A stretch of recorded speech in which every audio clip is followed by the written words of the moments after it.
All right, romance fans, get ready, because today we are diving deep into Better Than the Movies by Lynn Painter. And let me tell you, based on the mountain of Goodreads reviews you all sent in, this one has really gotten people talking. It really is remarkable, the spectrum of reactions we're seeing, from people absolutely loving it to, well, let's just say, not everyone was quite as charmed.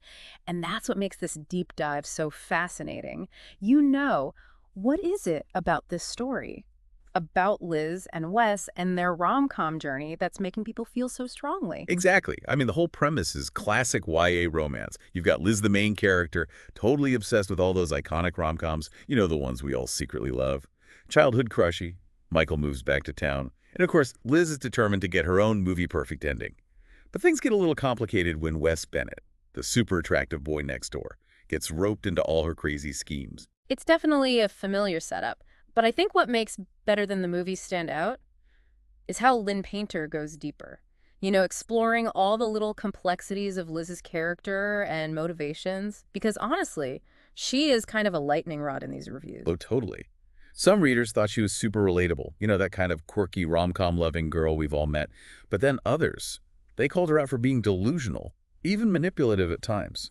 One review I saw even said Liz could never be their friend because of all the lying she does, especially to her best friend Joss.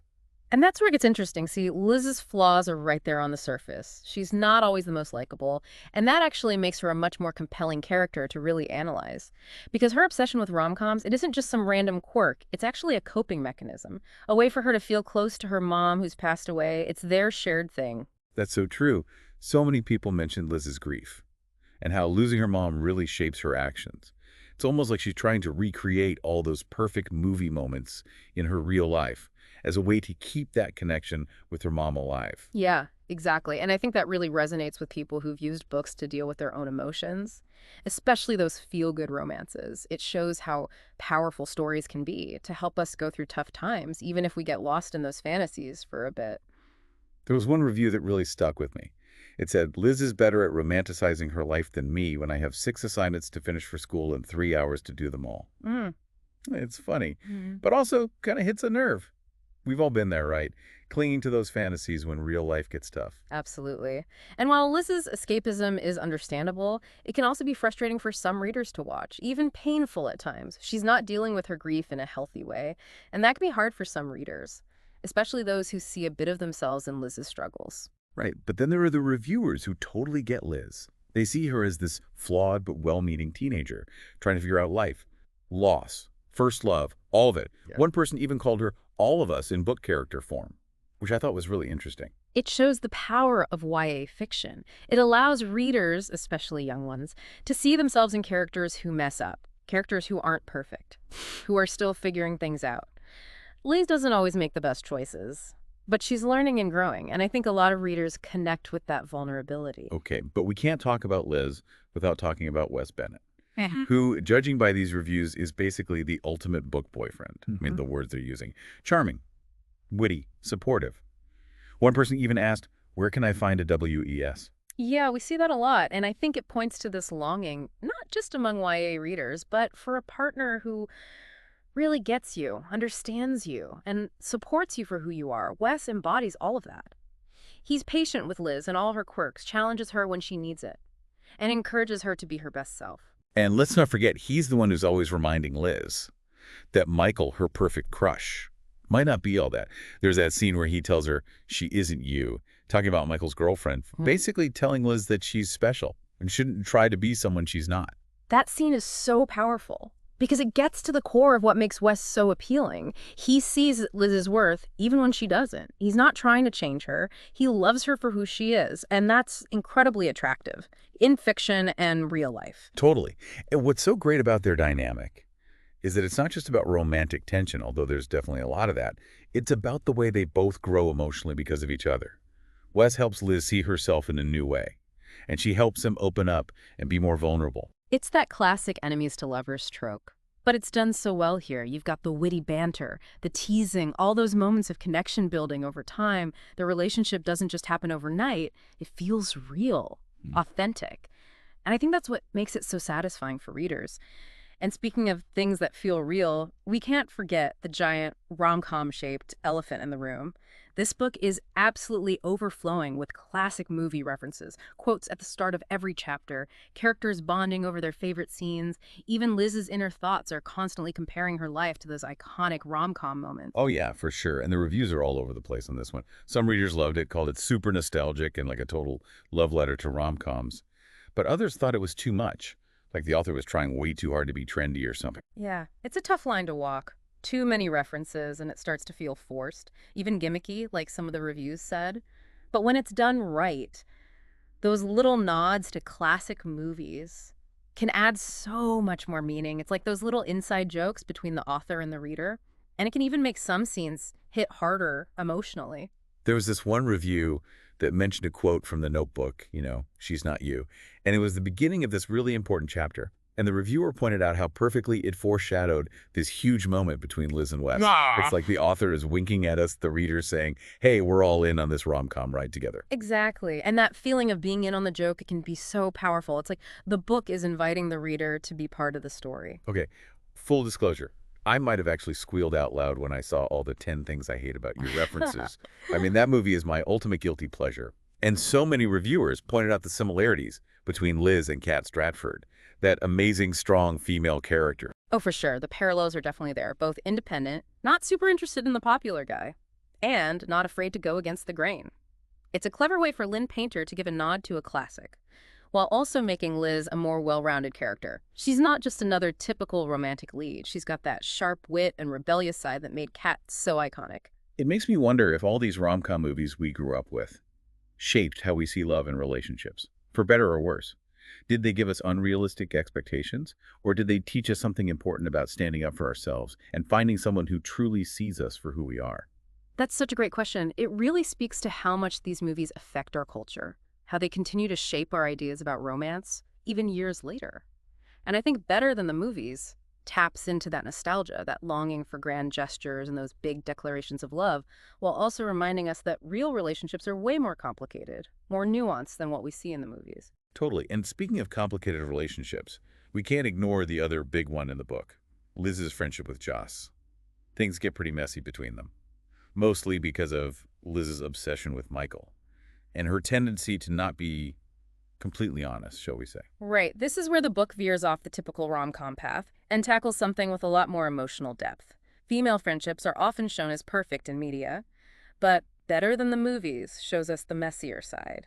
We see jealousy, misunderstandings, hurt feelings, and ultimately the importance of communication and forgiveness. One review even called their friendship low-key toxic at times, which is a pretty strong statement. Yeah, it's definitely a point of debate among readers. Some people thought Joss was too quick to judge, while others felt Liz was being a bad friend, putting her crush above Joss's feelings. It really shows how skilled Lynn Painter is as a writer, that she can create these relationships that get such different reactions. There's no easy answer, no clear right or wrong way to handle these situations.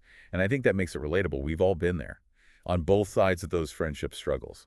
Exactly, and I think it's so important for young readers to see these realistic portrayals of friendship. It's not always perfect. Sometimes there are fights and disagreements, and it takes work to keep those friendships strong. Yeah, but the book does end on a hopeful note about friendship. Liz and Joss eventually work through their problems, they admit their mistakes, and get back to being close. It reminds us that true friends are worth fighting for, even when things get tough. Speaking of tough, let's talk about the overall tone of the book. A lot of reviews used words like cute, fluffy, feel good. Would you say that's accurate? I think to some extent, yeah. There are definitely a lot of lighthearted moments. The banter between Liz and Wes is hilarious, and the romantic tension is definitely there. But I also think it's more than just fluff. There's a real emotional depth to the story, especially in how Liz deals with her grief and learns to accept who she really is. I agree. I noticed several reviewers mention crying while reading the book, which tells me it must have touched on some pretty deep emotions. And tears can come from all sorts of feelings, right? Sadness, joy, even frustration. One person even said it was the first YA contemporary that made them cry. That's pretty powerful. It is, and I think those tears show how well the book connects with readers on a personal level, whether you're relating to Liz's grief for her mom, her struggles with self-doubt, or how she finally finds love and acceptance. There's something in this story that speaks to so many different human experiences. Yeah, one reviewer said it perfectly. They said, this book made my heart happy. And honestly, that's how I feel too.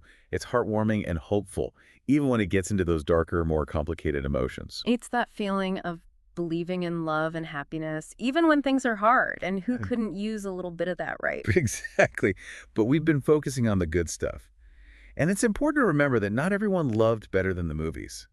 Some reviewers really didn't like Liz. They called her infuriating and delusional. And others thought the plot was predictable and the writing wasn't that great. That's true. You're never going to please everyone. And Better Than the Movies is no exception. But even those negative reviews are interesting. They show us how subjective reading is. What one person loves, another person might hate. One review said the book felt like a not like other girls' YA contemporary romance from 2010, which is pretty specific. It seems like they thought the book was full of tropes and cliches that are kind of outdated now. Yeah, that's a good point. The quirky girl who's not like other girls, pining for a guy who's out of reach, the whole transformation arc that leads to a predictable happy ending. Those are all things we've seen before. And maybe some readers were hoping for something new. It would be interesting to see how people of different ages react to the book. Maybe younger readers who are just getting into YA and might enjoy those tropes more, while older readers who have seen them a million times might want something more complex. I think it says a lot about how the YA genre is changing. Hmm. As readers grow, their tastes change, and what used to feel fresh might not anymore. Definitely. But even with those criticisms, it's obvious that Better Than the Movies connected with a lot of people. It's been praised for its heartwarming story, relatable characters, and its celebration of all those rom-com things we secretly love. And in the end, isn't that what we want from a good book? To be entertained, to feel something, to connect with characters and stories that resonate with us. Absolutely. And while Better Than the Movies might not be the most groundbreaking YA romance out there, it's a well-written story that does what it sets out to do. It gives readers a fun, emotional experience, a little bit of hope, a good laugh, and a healthy dose of romance. And sometimes that's exactly what we need. You know, after going through all these different opinions on Better Than the Movies, I'm starting to think the ending might be the most controversial part. That's a really interesting point. The Goodreads reviews were all over the place. Some people were completely swept away by it. Others thought it was a little too perfect, maybe even predictable. And then there were those who weren't sure if Liz and Wes would actually last, once they got to college and the real world. Yeah, I have to admit, I laughed out loud when I read that one review that said they'd probably break up in 3 months. Talk about keeping it real. But it does make you think. So many YA romances end on this super happy note, with the promise of happily ever after. But relationships, especially at that age, are rarely that easy. It's true. And I think that's why Lynn Painter's ending is so interesting. It doesn't try to wrap everything up perfectly. It lets the reader imagine what happens next and think about the challenges and successes Liz and Wes might face as they move on to the next chapter of their lives. It's like the story is making us ask ourselves, can those big romantic gestures, those movie-worthy moments, actually turn into lasting love in the real world? Exactly. And I think that's what makes a story really stick with you. When it makes you think about the characters and the themes, and maybe even your own experiences and beliefs about love and relationships. It brings us back to that big question we talked about earlier, that one reviewer who said, this is what YA contemporary should be. So after all this discussion, after reading all these reviews, what do you think? Does Better Than the Movies live up to that? That's a tough one. I think it really depends on what you're looking for in YA. Better Than the Movies definitely has all the classic elements. Relatable characters going through the ups and downs of being a teenager, a sweet romance, some good laughs, and just enough drama to keep things interesting. Right, and it's not just about the romance. Lynn Painter also explores some pretty deep stuff, like grief, family dynamics, and how complicated female friendships can be. And she does it in a way that makes the book more than just a light and fluffy rom-com. Absolutely. And I think that's why it's such a good read, even if it doesn't necessarily do anything brand new with the plot or those familiar YA tropes. It's a well-written story that delivers what it promises. A feel-good emotional experience for anyone who's looking for a little bit of hope, a good laugh, and a heartwarming romance. So after this deep dive, would you say Better Than the Movies actually lives up to its title? Is it really better than the movies? In some ways, I think it is. It captures that feeling of those classic rom-coms we all love, that sense of escaping into a perfect world. But it also goes deeper than that, exploring why the characters do what they do, and showing how complicated real relationships can be. It reminds us that sometimes real life, with all its messiness and imperfections, can be just as captivating and heartwarming as anything we see on screen. That's a great way to put it. Uh, So to all of you listening out there, we want to hear your thoughts. What stood out to you the most from our conversation today? Are you adding better than the movies to your reading list? Or maybe you're feeling inspired to rewatch some of your favorite rom-coms. Let us know in the comments. We'd love to keep talking about this with you. And who knows, maybe this deep dive will inspire you to find a little bit of that movie magic in your own life. Because sometimes real life can be even better than the movies. That's right.